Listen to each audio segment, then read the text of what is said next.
Hey GendwequeerChat, it's Monday, this is Matt, and I'm sitting under a tree in a park today, so a bit of different scenery.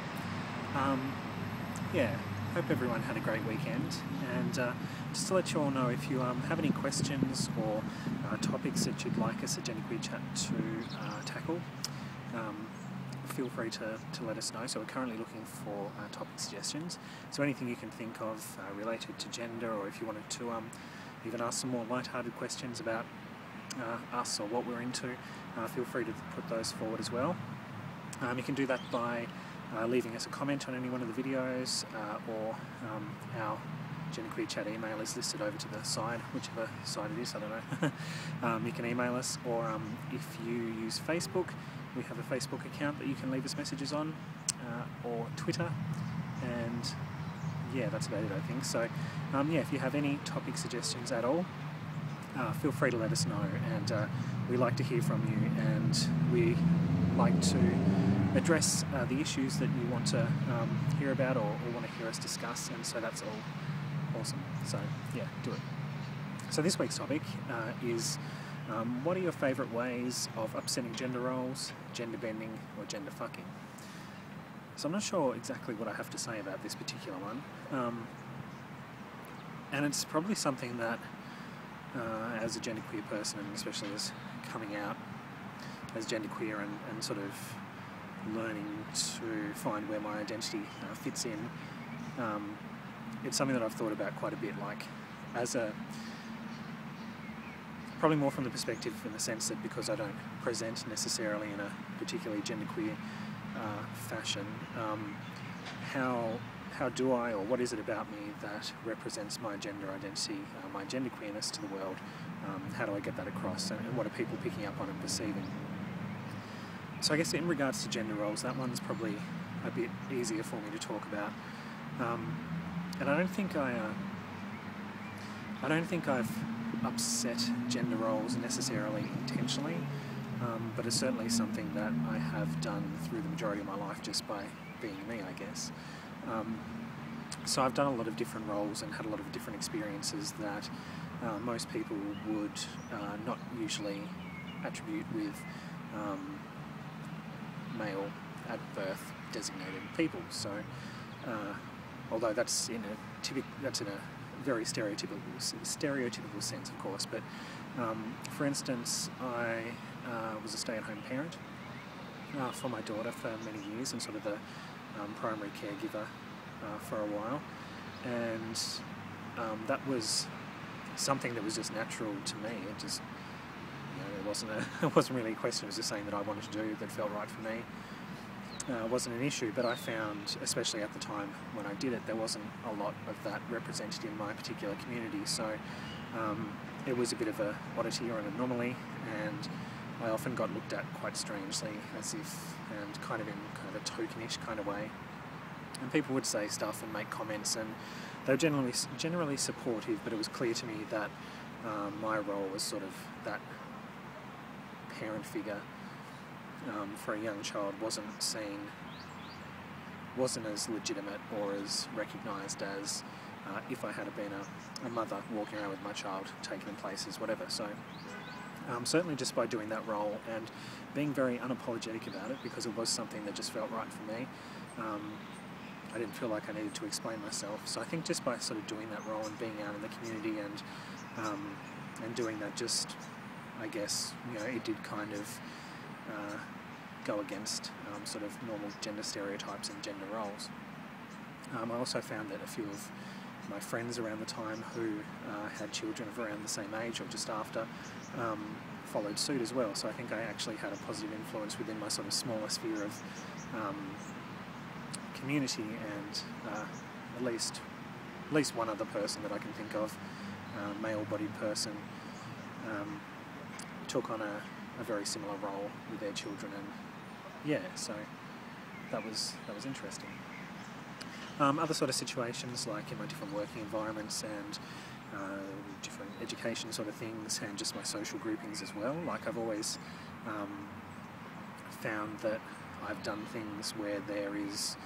a higher percentage of identified female-bodied people in those roles and in those situations and social spheres than male people, and that's always something that's been commented on and noticed. And once again, it's just something like, obviously I wouldn't be doing those things if it didn't feel right, if it didn't feel natural. So it's not an intentional bending of gender roles, but for other people witnessing that, it's clearly, it's enough of an issue for them to point it out, to make comments, and yeah, hopefully that in an unintentional, subversive kind of way does sort of, you know, make people look at gender roles differently and maybe helps to break down some of those stereotypes. But yeah, so I've just kind of done that stuff naturally, and that's just who I am. And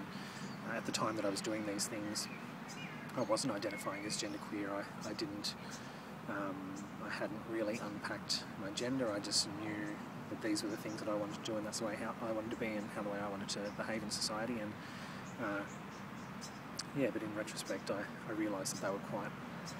yeah, sort of profound in the sense that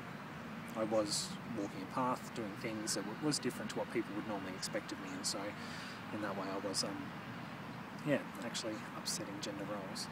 In regards to like gender bending and gender fucking, that's the one that's difficult for me to talk about because I don't do much that is actively gender bending, and something I've thought about a lot in regards to presentation and expression,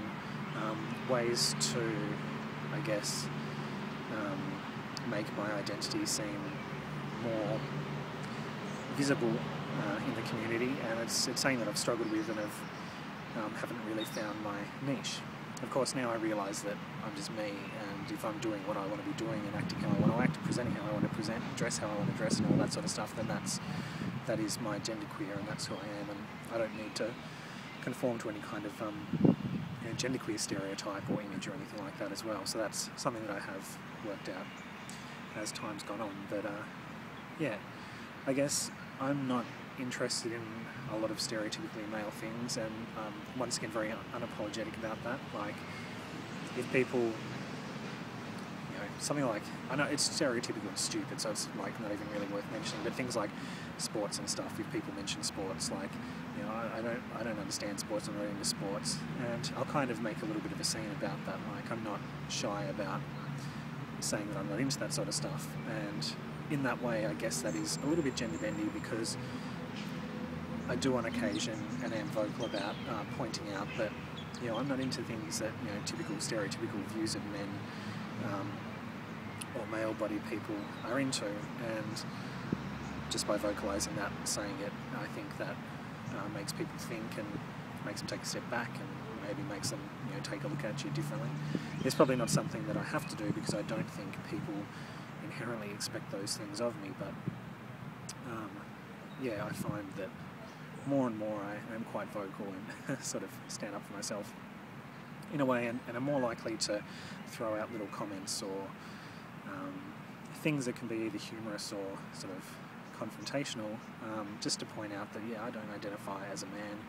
I don't identify along the gender binary, and so I'm finding that I'm more and more confident in just saying these little comments and sort of to see people's reactions. So that's another thing I've been thinking about as well, like in regards to educating people and you know, how important is it in your sort of, you know, your working place or your friendship groups, whatever, how important is it for your gender identity to be known, or you to be recognised how you want to be recognised, in regards to things like pronouns as well. So that's something that I've been thinking about quite a lot, and I don't try and, you know, I don't have any requirements of people like how to treat me or view me, so I don't ask people to use specific pronouns for me, although that's something that I am thinking of maybe changing. You know, I don't necessarily have those conversations or pull people up on their silly little stereotypical comments or things, but yeah, I guess the way that I do express myself and be a little bit gender bendy and kind of put it out there is by strange little comments that hopefully put people out of their comfort zone and make people just, I mean, I figure if I can say something and a person who might just think I'm just, you know, me, and then I say something gender related or whatever, and if it just, you know, if they take a step back and think about that, like, what the hell did that mean? Like, if I can open someone's mind just a little bit, to let them know that there's more to gender than just, you know, our binary way of thought, then I figure I'm doing something right. So yeah, it's an interesting topic, and I'm looking forward to hearing how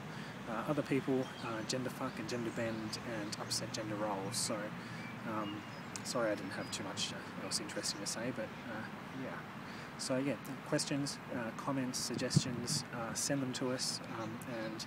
yeah, we love hearing from you, and see you next week.